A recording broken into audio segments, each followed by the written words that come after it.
دوای زیاتر لا 3 مانگ بڕیارە کۆتایی ئەم هەفتەیە ئەنجومەنی وەزیران کۆ ببێتەوە. وتەبێژی حکوومەت هەرێمی کوردستان ڕایدەگەیەنێت کۆبوونەوەی ئاسایی ئەنجومەنە و چەند پرسێک گفتوگۆی لەسەر دەکرێت بەتایبەت موچە و ڕاستپاردەکانی وەزارەتەکان. لەو پێناوەش حکوومەت هەوڵی تەواوی داوە بۆ دەربازبوون لەم قەیرانە داراییەی کارول هەرێمی کوردستان کردووە.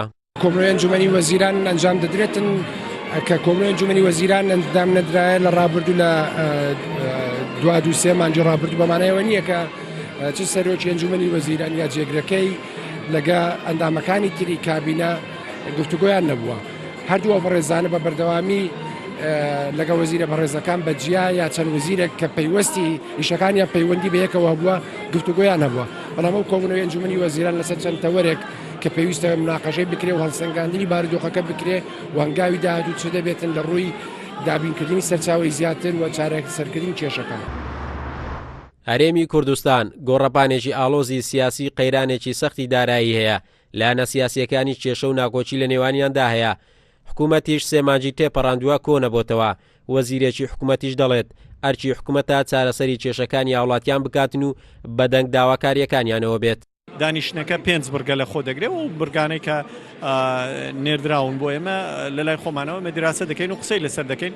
برگەیەکش تایبەتە بە دوا زانیاریەکان لەسەر موچەی مانجی تەمووز و ئامادەکاریەکان بۆ دانی موچەی مانجی ئاب. ئەرکی حکوومەتە کە خۆشگوزەرانی بۆ خەڵک دابین کە ئەرکی حکوومەتە کە بەدەم هاوڵاتیانی خۆیەوە بێ و کار بکات لەسەر چاترکردنی ڕەوشی دارایی لە هەرێمی کوردستان. با جۆرەی زانیاریەکانی کورسات نیوز جگە لە کۆبوونەوەی لێژنەی ڕوبەڕووبوونەوەی قەیرانەکانی هەرێم دەبێت ئەنجومەنی وەزیران هەفتانە کۆبوونەوەی ئاسایی خۆی ئەنجام بدات. دانیشتوانی هەرێم و موچە خۆرانیش لە چاوەڕوانی ئەو بڕیارانەدان کە بڕیارە لە کۆبوونەوەی ئەم جارەی حکوومەت ڕابگەێنرێت چونکە جێبەجێکردنی سیستەمی پاشەکەوتی موچە و دواکەوتنی هۆکاری ئەو ناڕەزاییانن کە ماوەیەکە فەرمانبەران داوای پێداچوونەوەی دەکەن.